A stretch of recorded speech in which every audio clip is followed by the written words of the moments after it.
할렐루야. 뒤에 장로님 제 목소리 잘 들리세요? 네, 제가 오전에 지겐도 갔다 왔는데 거기서도 마이크는 없는데 사람이 적었어요. 몇 명 안 되는 사람 사이에서 이제 좀 소리를 풍성하게 내기 위해서 악을 쓰면서 찬양을 했더니 거기서 목이 약간 잠겼어요. 그래서 혹시 잘 안 들리시면 말씀해 주시면 제가 좀 크게 말씀드릴게요.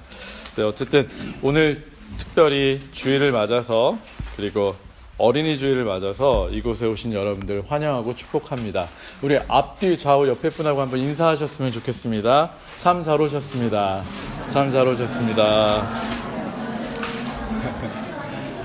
아까 집사님께서 광고하신 대로 목사님께서 다음 주까지 병가를 내셨어요. 맞죠?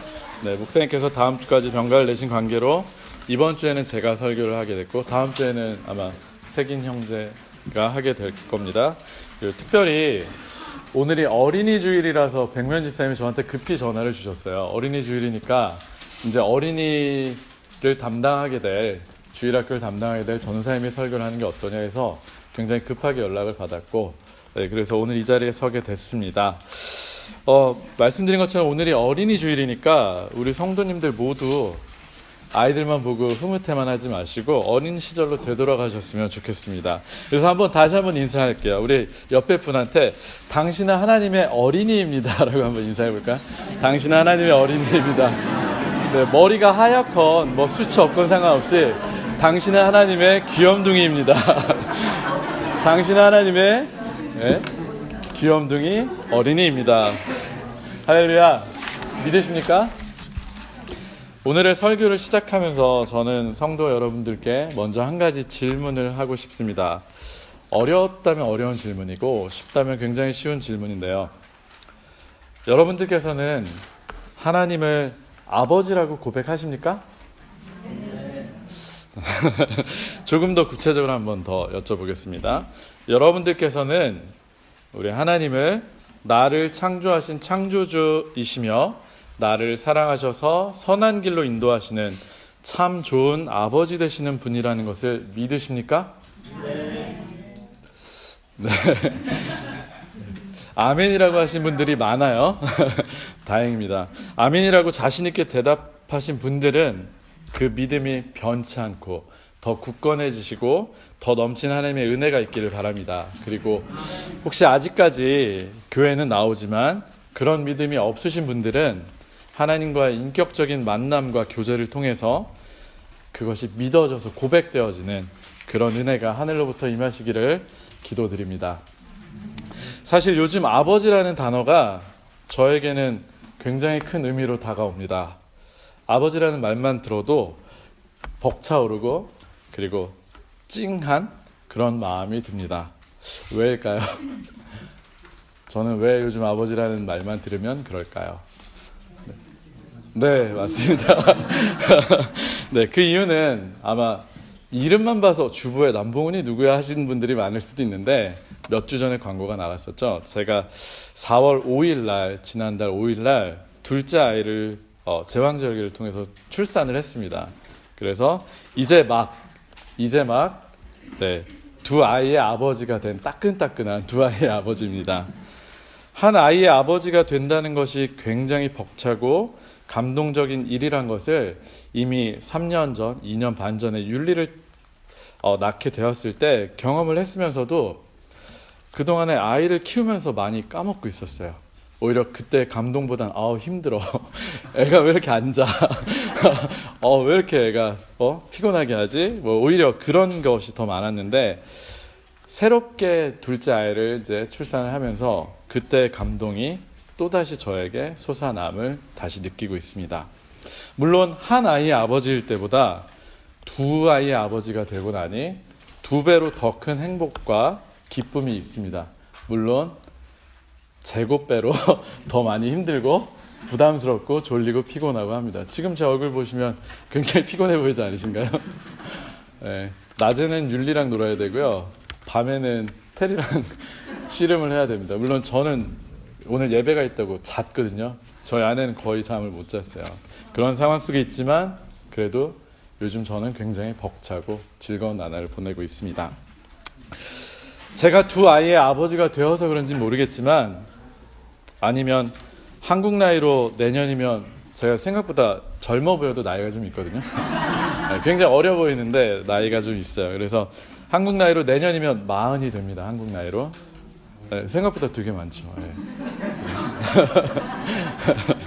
맞습니다. 감사합니다. 이런 반응 너무 감사한데요. 지겐에서는 아무도 놀라지 않으셨어요. 네. 어쨌든 내년이면 40을 바라보는 이 나이가 돼서야 철이 드는지, 또 제가 아버지가 되어서 그런지 저는 역으로 종종 한국에 계신 저의 아버님을 생각해 보게 됩니다. 저도 아들 하나 딸 하나, 위로 율리고요, 밑에 텔인데 저 위에도 누나가 있어요. 저희 아버지도 딸 하나 아들 하나인데, 저와 누나를 낳으시고 기르시면서 아버지의 마음은 어떠셨을까? 아버지도 나처럼 벅차셨을까? 하지만 또 힘드셨을까? 이런저런 생각들을 하면서 아버님을 참 많이 떠올리게 됩니다. 그러면서 저희 아버님은 30살까지 시골에서 이제 학교 다니고 농사 지으시다가 31살에 100만 원 들고 상경하셨어요. 무작정. 그리고 단칸방부터 시작해서 자녀들을 키워내셨거든요. 그렇게 모진 세월을 서울에 와서, 아무도 모르는 서울에 와서 두 아이의 아빠로, 또 남편으로, 또 장남으로 그 세월을 견디시면서 어떤 마음으로 살아오셨을까라는 생각을 하면 참 먹먹해 오는 심정입니다. 처음 해보는 부모 역할이었을 텐데, 제가 생각할 때 저희 아버님은 너무 잘 해내신 것 같아요. 얼마나 힘드셨을까. 네. 한 번도 힘들다는 내생은 안 하셨지만 저는 지금 느낄 것 같습니다. 이 자리에 계신 우리 성도님들, 특별히 연배가 많으시고 이제 어른이 되신 우리 분들은 아마 더 많은 고생을 하셨을 거예요. 한국에서도 아니고 타지에 와서, 그것도 외국까지 와서 말도 안 통하고 아무것도 없는 곳에 와서 혼자 개척하고 부모가 되시느라 굉장히 많은 애로사항들이 있으셨을 겁니다. 제가 자녀는 아니지만 대표해서 고생 많으셨습니다. 수고하셨습니다. 박수를 한번 전해드리고 싶습니다. 이렇게 자녀가 부모님의 마음을 헤아리고 그 마음을 알고 행동한다는 것은 참 부모로서는 기쁜 일일 것 같아요. 하지만 불행하게도 아직 저희 아버님은 제 이런 생각은 모르세요. 왜냐하면 저는 또 아버님과 통화할 땐 또 어린 아들이 돼버리거든요. 마음으로는 품고 있지만 그래도 저는 저희 아버님에 대해서 그런 마음을 품고 있습니다. 아마 저희 율리와 테리도 저의 이 마음을 알 때가 오겠죠. 아마 한 30년쯤 후에. 네. 오늘의 말씀을 준비하면서 제목을 놓고 고민을 참 많이 했어요. 고민을 하다가 우리가 아까 하나님을 아버지라고 고백을 했는데, 우리가 아버지라고 고백하는 이 하나님의 마음을 우리가 조금이라도 아는, 하나님의 마음을 아는 자녀들이 되었으면 좋겠다는 생각이 들었습니다. 그래서 아버지의 뜻, 오늘 성경 본문에도 나오는 대로 아버지의 뜻이라고 제목을 정하게 되었습니다. 아버지의 뜻 또는 아버지의 마음. 오늘 말씀을 통해서 그 아버지의 마음을, 그리고 그 뜻을 깨닫는 우리 모든 복음의 성도님들이 되시기를 부탁드립니다. 아멘.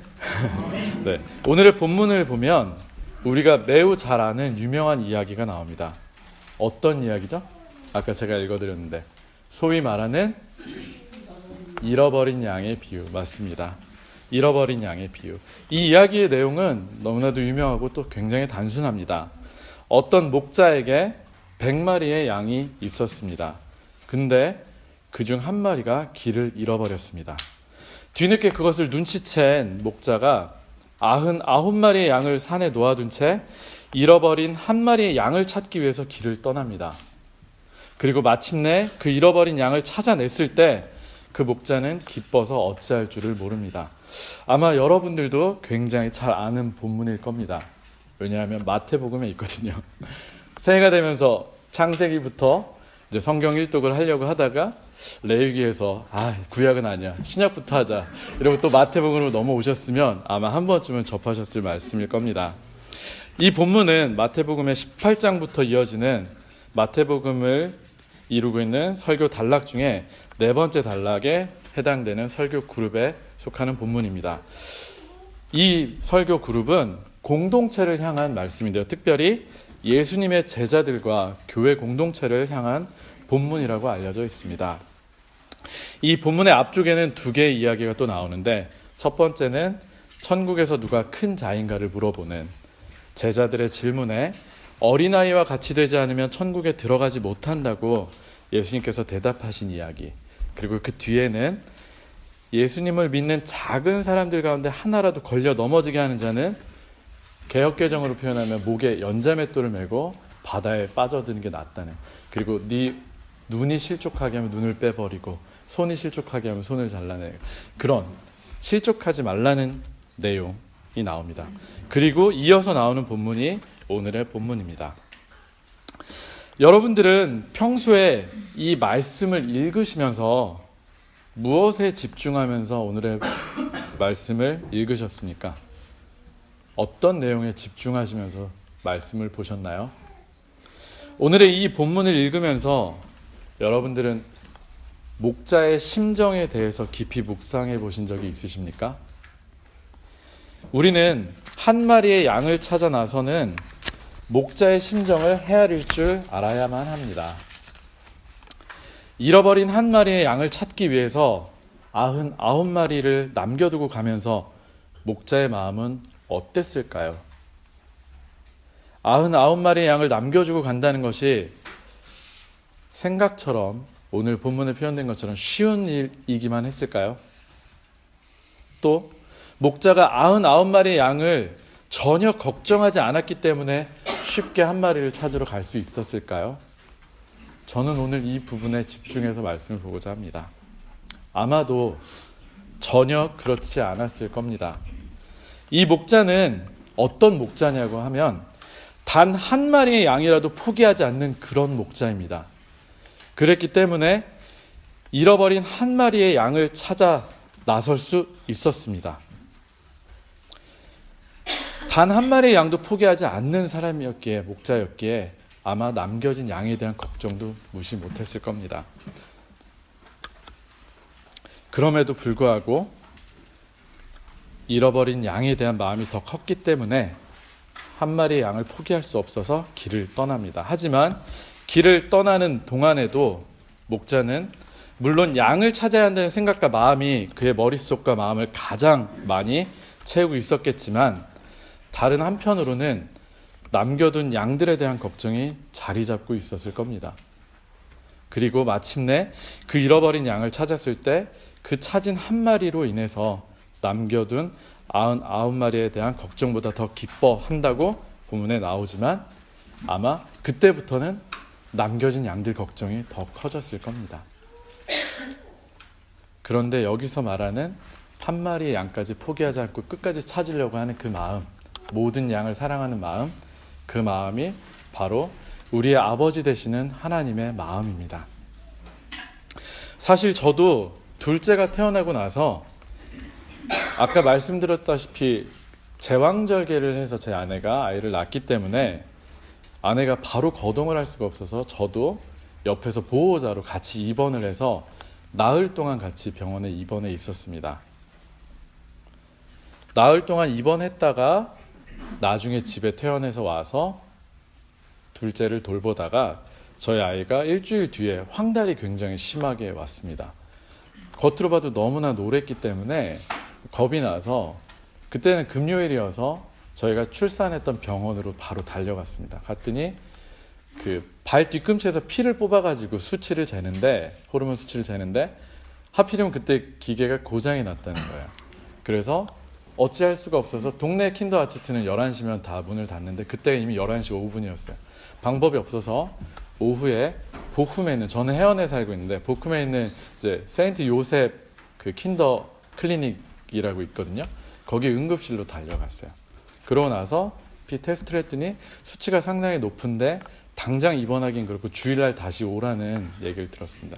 그래서 주일날 다시 교회 올 준비를 하다가 병원을 갔는데 수치가 치료를 요하는 단계까지 확 넘어가서 당장 입원을 하라고 해서 입원을 급하게 시키고 그때로부터 5일간 병원에 머물러 있었습니다.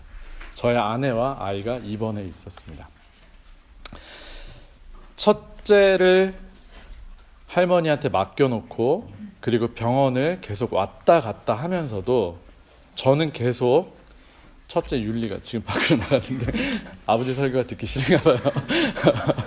좀 더 잘해야 되는데 네, 율리가 걱정이 돼서 계속 신경이 쓰였습니다. 물론 병원에 처음에 출산한다 입원해 있을 때도 늘 그랬고요. 그래서 늘 영상통화를 하면 율리 얼굴을 보면 짠해지는 마음이 있었고, 근데 대견하게도 율리는 엄마 아빠 보고 싶다는 말을 한마디도 안 하고 오직 테리 보여줘, 동생 보여줘 라는 얘기만 했던 거예요.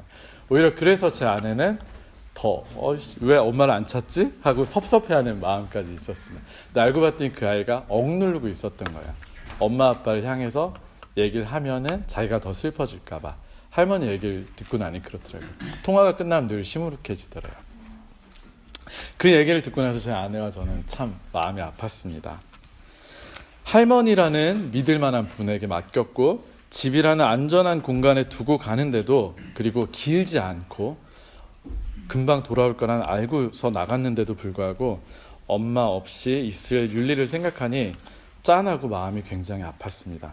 그래서 저희는 병원에 있으면서 아이가 빨리 낳기를 바라는 마음이 가장 컸긴 했지만, 아이가 빨리 낳기를 바라는 마음뿐만 아니라 빨리 율리한테 가고 싶어서도 아이가 빨리 낳기를 기도했습니다. 그리고 정말로 의사한테서 퇴원을 해도 된다라는 얘기를 들었을 때 너무너무 기뻤습니다. 성도 여러분, 이게 바로 우리 아버지 되신 하나님의 마음일 겁니다. 저랑은 비교도 할 수 없을 만큼 우리 모두를 다 같이 사랑하시는 아버지, 99에 비하면 작은 손실 하나쯤은 상관없다고 하는 그런 아버지가 아니고, 잃어버린 하나까지도 끝까지 사랑하시는 하나님, 오히려 99보다 잃어버린 하나를 다시 찾았을 때 그 찾은 것 때문에 더 기뻐하시는 하나님, 하지만 한편에선 또 나머지 양들을 걱정하고 아끼고 계신 하나님. 우리 하나님 아버지는 세상과는 달리 효율성을 따지는 하나님이 아니신 것 같습니다. 다시 말해서 복음은 효율이 아닙니다. 세상의 기준으로 보면 어쩌면 이것은 비효율적인 선택일 수도 있습니다. 우리는 생각하기에 잃어버린 하나를 찾으러 가다가 남겨진 99을 잃을 수도 있는 상황이 올 수도 있지 않냐고 반문할 수도 있습니다. 실제로 사나운 짐승들이 남겨진 99을 해할 수도 있습니다. 그러나 우리의 하나님은 천하보다도 한 생명을 사랑하시는, 많은 숫자보다는 당장 잃어버린 작은 하나하나까지도 모두를 포기하지 않고 사랑하시는 우리의 아버지 되십니다. 왜냐고요? 아까 잠깐 제 얘기를 드렸지만 하나님은 우리를 직접 만드신 우리의 아버지이시기 때문입니다. 우리 속담에 10손가락 깨물어 안 아픈 손가락이 없다고 하는 속담도 있는데, 우리 주님도 우리의 참 아버지가 되시기 때문에 제가 저희 두 아이를 걱정했던 것처럼 하나님도 하나도 포기하지 않으시는 하나님이신 것입니다. 여기에 계신 분들은 모두가 하나님의 양들이며 하나님을 아까 처음에 제가 여쭤봤을 때 대답했던 것처럼 아버지라고 고백하는 하나님의 자녀들입니다.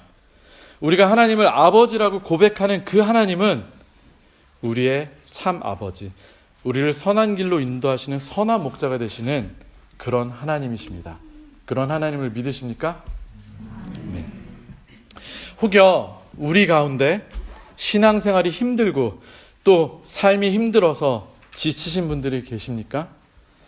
길을 잃어 지금 혼자라고 여겨지셔서 남몰래 눈물을 흘리고 계시는 분이 혹시 계십니까? 우리 하나님은 우리의 그 작은 소리, 외로워서 힘들어서 길을 잃고 있는 우리를 찾아 오만 곳을 다 찾아다니시는 우리의 하나님이십니다. 그 하나님의 사랑을 믿고 하나님을 신뢰하시는 여러분이 되시기를 주의 이름으로 부탁드립니다.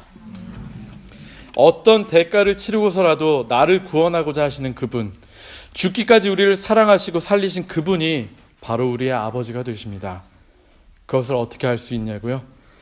바로 십자가에 예수님이 사랑을 그것을 증명하고 있지 않습니까?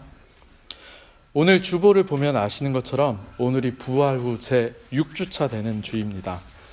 예수님의 십자가 사건과 부활이 그것을 우리에게 생생히 증언하고 있습니다. 아들을 죽기까지 우리를 사랑하시고 살리신 그 하나님, 그분이 바로 우리의 아버지 되십니다.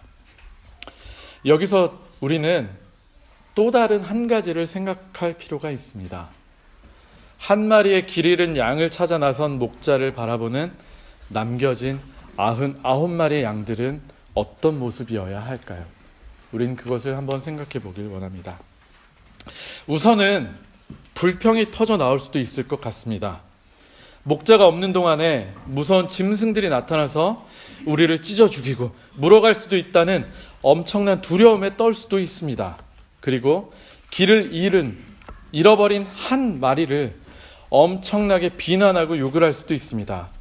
아마도 그 양은 혼자 딴청을 피우다가 길을 잃었을 수도 있고, 또 잘난 척하며 자기 먼저 앞서가다가 길을 잃어버렸을 수도 있습니다. 그래서 그 양이 길을 잃고 난 것에 대해서 짜증내고 분노를 표할 수도 있을 것이고, 이참에 그 녀석은 혼 좀 나봐야 된다고 그런 생각을 할 수도 있습니다. 여러분, 혹시 우리들 중에 이런 생각과 마음을 품는 적이 없었을까요? 우리의 공동체에서 실족하고 넘어진 사람들을 미워하고 싫어하는 모습은 없었을까요? 그리고 더 나아가서 만약에 그 길을 잃은 양이 연약하고 어려서 잘 따라오지 못하고 그래서 늘 뒤처지던 양이라면, 즉 연약한 모습이었고 가난하고 힘없고 또 문자 그대로 어린 양이었다면 그들을 품고 사랑하는데 게으르고 나태하진 않았었을까요? 말로는 교회는 세상과는 다른 기준을 가지고 있다고, 천국은 어린아이와 같이 자신을 낮추는 작은 자들이 들어가는 곳이라는 것을 알고 있고 또 듣고 있으면서 어느새 이 땅에서 천국의 삶을 누리는 사람들이 모인 공동체여야 할 이 교회가, 이 교회 안에서 자신이 큰 자임을 자처하고 있는 우리의 모습을 발견할 수 있는 공간이 되진 않았을까요? 그리고는 우리보다 못해 보이는 자들을 은연중에 무시하고 업신여기면서 상처를 주지는 않았을까요? 그리고 그들이 돌아왔을 때 그들을 질책하고 불평불만하진 않았을까요? 여러분들은 우리가 잘 알고 있는 비유인 탕자의 비유에서처럼 혹시나 집을 지키던 첫째와 같은 마음을 먹은 사람들은 혹시 아니었을까요? 우리에게 만약 그런 모습이 있었다면 그것은 바로 우리가 아버지의 뜻을 잘 모르는 자들이기 때문입니다. 아버지의 뜻을 하나도 헤아릴 줄 모르는 철없는 자녀들인 것이지요.